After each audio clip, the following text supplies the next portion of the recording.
إن الحمد لله نحمده ونستعينه ونستغفره ونعوذ بالله تعالى من شرور أنفسنا ومن سيئات أعمالنا. من يهده الله فلا مضل له ومن يضلل فلا هادي له. وأشهد أن لا إله إلا الله وحده لا شريك له. وأشهد أن محمدا عبده ورسوله وصفيه من خلقه وخليله. أدى الأمانة وبلغ الرسالة ونصح للأمة فكشف الله به الأمة وجاهد في الله حق جهاده حتى أتاه اليقين. اللهم اجزه عنا خير ما جزيت نبيا عن أمتك ورسولا عن دعوته ورسالته.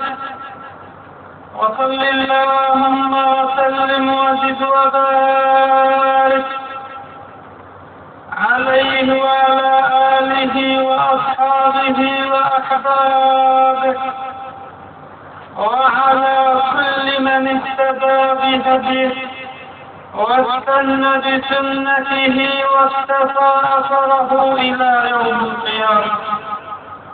ثم أما بعد، فإن أصدق الحديث كلام الله وخير الهدي هدي سيدنا محمد صلى الله عليه وسلم. وإن شر الأمور محدثاتها وكل محدثة بدعة وكل بدعة ضلالة وكل ضلالة في النار. وما قل وكفى خير ممن كثر وألهى. وما توعدون لآت وما أنتم بمعجزين. أما بعد، أيها الأحبة، أتحييكم بتحية الإسلام وهي السلام عليكم ورحمة الله وبركاته. حياكم الله جميعا أيها الأخوة والأخوات، وطبتم وطاب ممشاكم وتبوأتم من الجنة منزلا.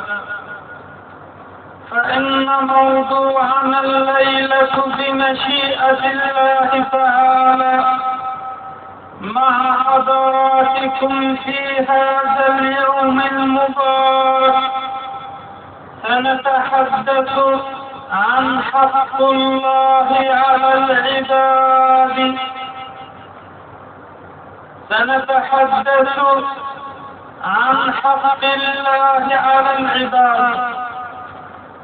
وفي الحلقة الماضية تحدثنا عن العنصر الأول في هذا الموضوع الجليل، ألا وهو ما معنى العبادة.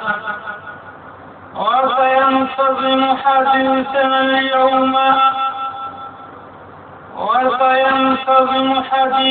اليوم مع العنصر الثاني من عناصر هذا الموضوع الجليل،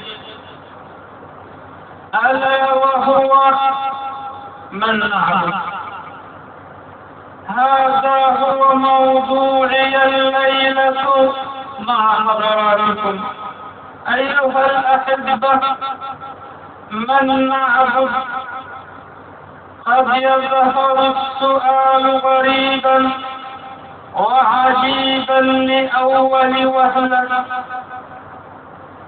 ولكن ستزول غرابتك ودهشتك ودهشتك أيها الأخ الفاضل إذا علمت أن العالم كله موبوءا بركام هائل من العقائد الباطلة والتصورات الفاسدة.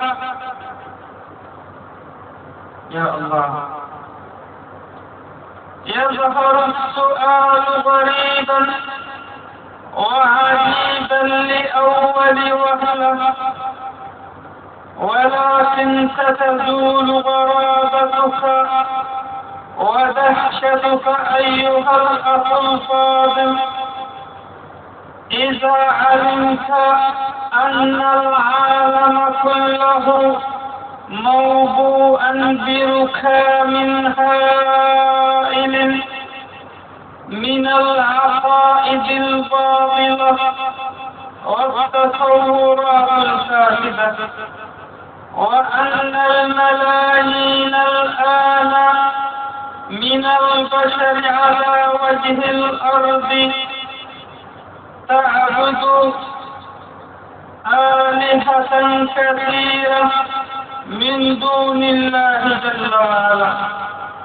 إن الملايين الآن من البشر على وجه الأرض تعبد آلهة كثيرة من دون الله جل وعلا، آلهة وأربابا وطواغيت تعبد الآن في الأرض من دون الله تعالى. إن الملايين الآن من البشر على وجه الأرض تعبد آلهة كثيرة من دون الله جل وعلا، آلهة وأربابا وطواغيت تعبد الآن في الأرض من دون الله تعالى. ألم تعلم أيها الأخ الفاضل من يوم ما خلق الله الأرض منذ زمن نوح عليه السلام أن الشرك متأصلا ومتجذرا في الأرض منذ ما خلق الله الأرض منذ زمن نوح عليه السلام أن الشرك متأصلا ومتجذرا في الأرض. فمن الناس من عبد الشمس من دون الله تعالى، ومن الناس من عبد القمر والكواكب كقوم خليل الله إبراهيم، ومن الناس من عبد الجن، ومن الناس من عبد الملائكة، ومن الناس من عبد النار. ولا حول ولا قوة إلا بالله. ألم تعلم أيها الأخ الحبيب من يوم ما خلق الله الأرض منذ زمن نوح عليه السلام أن الشرك متأصلا ومتجذرا في الأرض. فمن الناس من عبد الشمس من دون الله، ومن الناس من عبد القمر والكواكب كقوم خليل الله إبراهيم، ومن الناس من عبد الجن، ومن الناس من عبد الملائكة وهي خلق من خلق الله، ومن الناس من عبد الناس ولا حول ولا قوة إلا بالله. واليوم في عصر الذرة، وفي عصر الحضارة، وفي عصر العلم تعبد البقرة من دون الله تعالى. يا الله. وإن اليوم في عصر الذرة، وفي عصر الحضارة، وفي عصر العلم تعبد البقرة من دون الله تعالى. فإن الهند اليوم ما يقرب من 500,000 بقرة تعبد من دون الله جل وعلا. توجد في الهند ما يقرب من 500,000 بقرة تعبد من دون الله جل وعلا، ولا حول ولا قوة إلا بالله. بل وستعجبون إذا علمتم أن في الهند ذاتها تقام المعابد الفخمة. إن في الهند ذاتها الآن تقام المعابد الفخمة الضخمة، وتهدى إليها القرابين والنذور، أي إلى الآلهة داخل هذه المعابد. وستعجبون إذا علمتم أن الآلهة التي تعبد داخل هذه المعابد هي الفئران. يا الله. وستعجبون إذا علمتم أن الآلهة التي تعبد داخل هذه المعابد هي الفئران. لا إله إلا الله محمد رسول الله. يزول الإشكال الآن إذا قلت من نعبد. يزول الإشكال الآن إذا قلت من نعبد. من الذي يستحق أن يعبد؟ إنه الله جل جلاله، إنه ملك الملوك سبحانه، إنه الله جل جلاله، إنه ملك الملوك سبحانه. من أجل ذلك جاء الإسلام بعقيدة التوحيد الناصعة البياض. ومن أجل ذلك جاء الإسلام بعقيدة التوحيد الناصعة البياض ليطهر العالم من الشرك بكل أشكاله وألوانه، ليطهر العالم من الشرك بكل أشكاله وألوانه. جاء القرآن ليبين أن الشرك هو الخطر الأعظم الأكبر.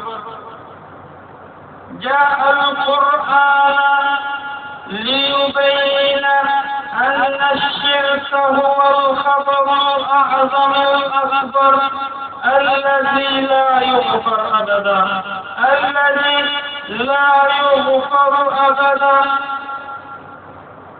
قال الله تعالى: إن الله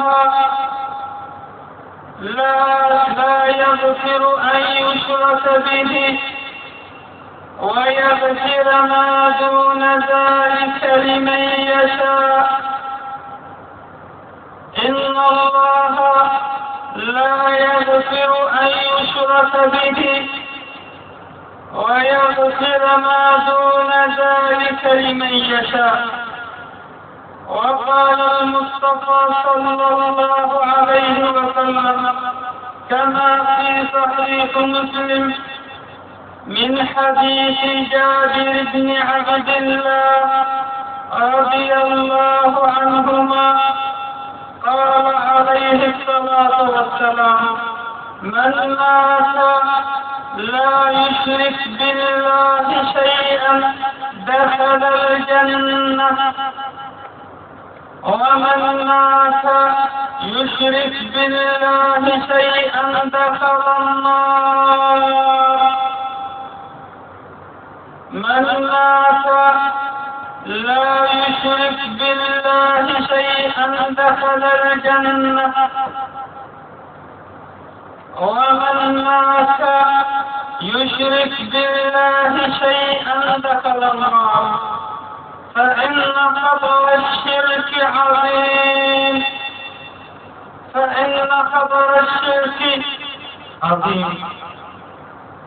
فإن الله سبحانه وتعالى يغفر أي ذنب إلا الشرك.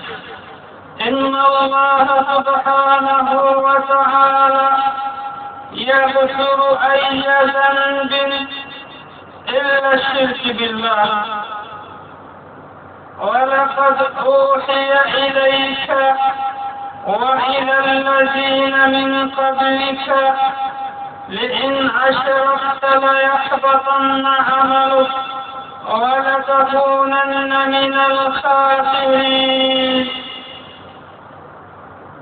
وفي الصحيحين من حديث ابن مسعود رضي الله عنه لما نزل قول الله تعالى: الذين آمنوا ولم يلبسوا إيمانهم بظلم أولئك لهم الأمن وهم مهتدون.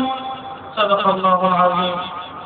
فشق ذلك على أصحاب النبي صلى الله عليه وسلم عندما نزلت هذه الآية،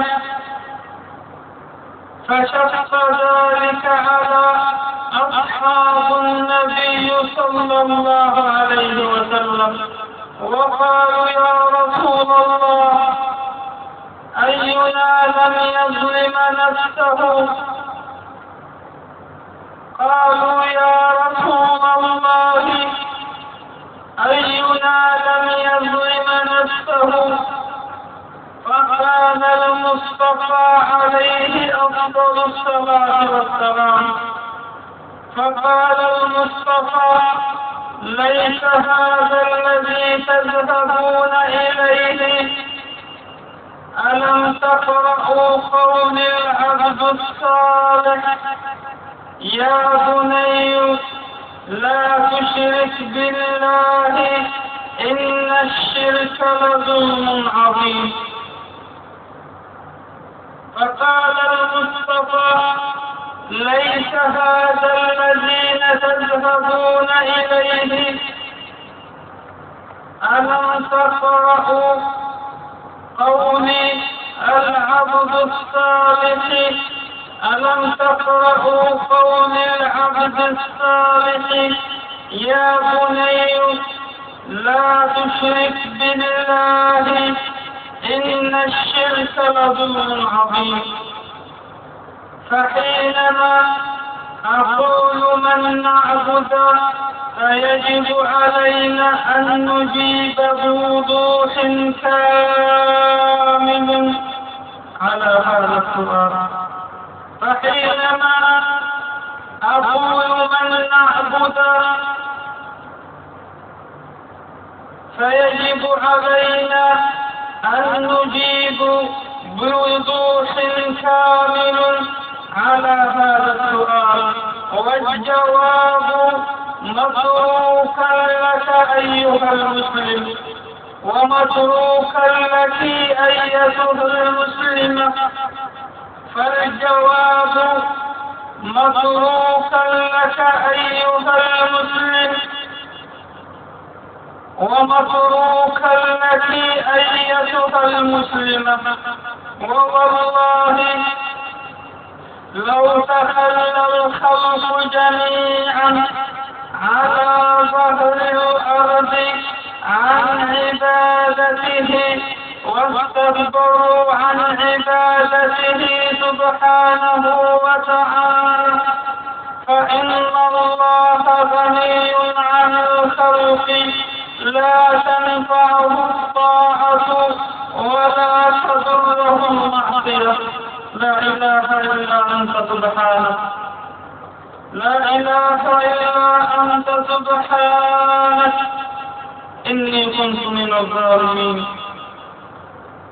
ووالله لو تخلى الخلق جميعا على ظهر الأرض عن عبادة الله واستكبروا عن عبادته سبحانه وتعالى، فإن الله غني عن الخلق لا تنفعه الطاعة ولا تضره المعصية.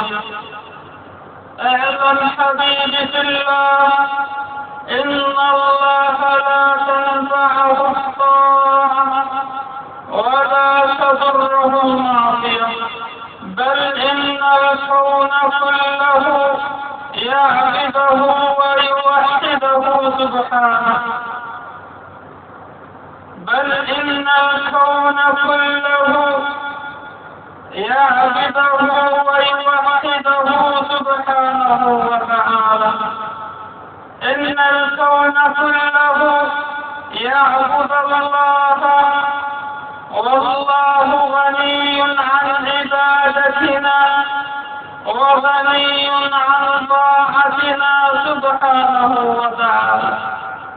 إن الله غني عن عبادتنا وغني عن طاعتنا سبحانه وتعالى. يقول الله تعالى: يا أيها الناس أنتم الفقراء إلى الله والله هو الغني الحميد. إن يشأ يذهبكم ويأتي بخلق جديد وما ذلك على الله بعزيز. يا أيها الناس أنتم الفقراء إلى الله والله هو الغني الحميد. إن يشأ يذهبكم ويأتي بخلق جديد وما ذلك على الله بعزيز. صدق الله العظيم. فإن الكون كله يسبح الله ولكن لا تفقهون تسبيحهم. لا إله إلا أنت سبحانك. فوالله إن الكون كله يسبح لله ولكن لا تفقهون تسبيحهم. يقول الله تعالى: تسبح له السماوات السبع والأرض ومن فيهن وإن من شيء إلا يسبح بحمده ولكن لا تفقهون تسبيحهم إنه كان حليما غفورا.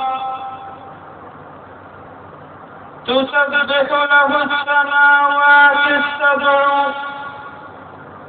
والأرض ومن فيهن وإن من شيء إلا يسبح بحمده ولكن لا تفقهون تسبيحهم إنه كان حليما غفورا.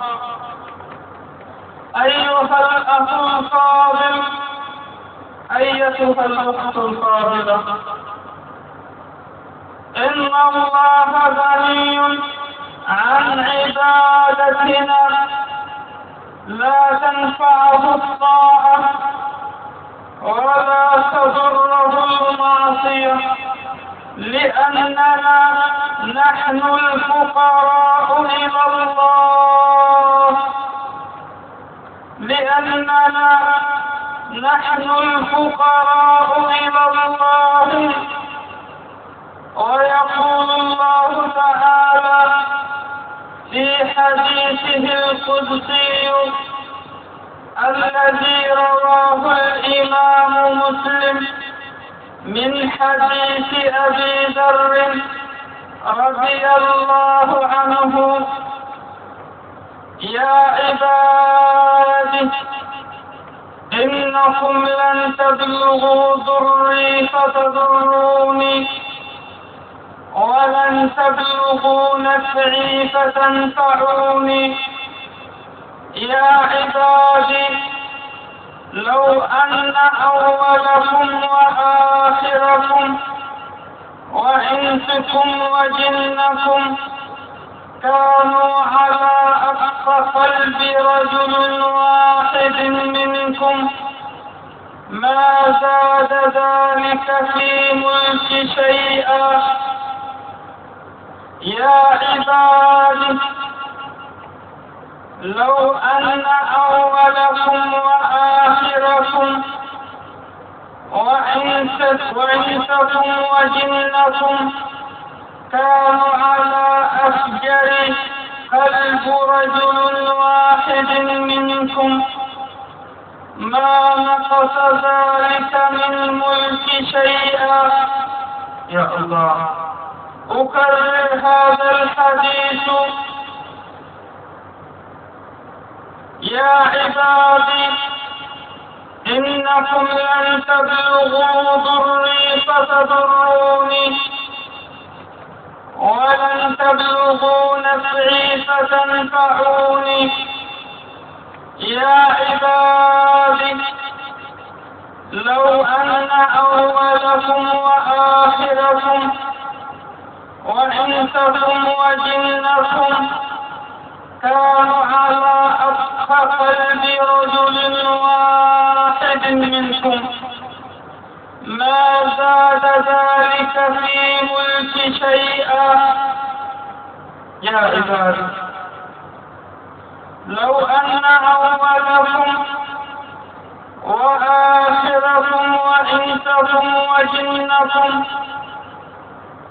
كانوا على أفجر قلب رجل واحد منكم ما نقص ذلك من ملك شيئا. يا عبادي، يا عبادي،